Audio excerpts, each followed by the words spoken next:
So you plan on moving into a house that has a septic system. Well, I'm not an expert, so I have a link attached to my post for you guys to find more information and also consult with a professional before you take anything I say as truth. But I just want to give you guys some tips on what a septic system is and how to take care of it.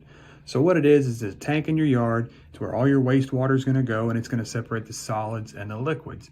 And microorganisms are inside that tank, and they're going to slowly break those things down, and then it's going to leach out into another drain, and it's going to go into something called a lateral line or leach pipes, things like that.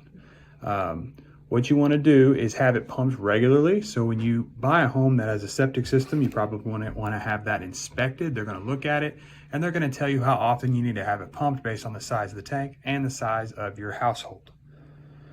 To take care of it, all right, after they pump it, you want to make sure that you have the correct things in there to make sure things aren't getting clogged, solids aren't making their way into the drain pipes, things like that. You want to spread out your washing throughout the week. So you don't want to have one big laundry day and do all your dishes and all that at the same time, because as the water is going into that tank, it is also going to be moving it to those leach lines.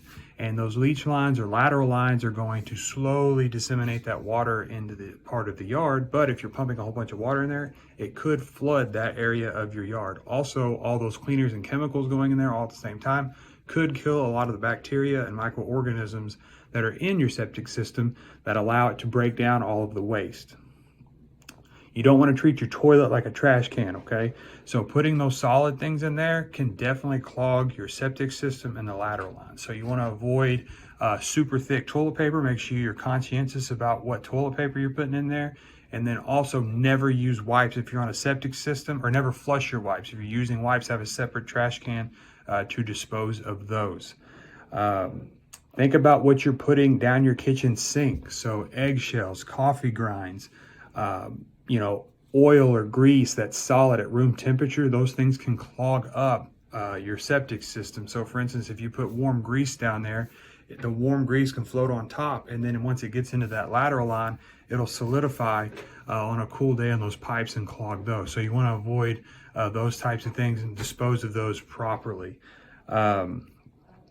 Be careful what chemicals you're using to clean your toilets and sinks and things like that.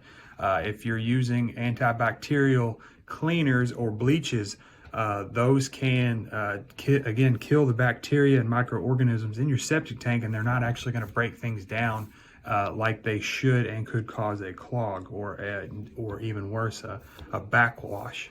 And then protect your drain field. So the area where your leach pipes or lateral lines are, we want to make sure that you don't put any structures on those. You want to make sure trees aren't growing roots into those areas, and never, ever, ever allow people to park on those areas. They should stay dry most of the time.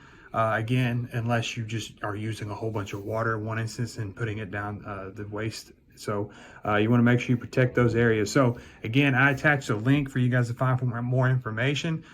There are several great operators and people who can help you maintain your septic systems here in Owensboro and the surrounding areas. So if you need a contact for one of those, I'd be happy to put you in contact with them. But make sure you always consult a professional, a licensed professional, when it comes to your septic system with your maintenance and care and inspection. So hope these things help you guys out. When you're ready to buy, sell, or invest, feel free to give me a call.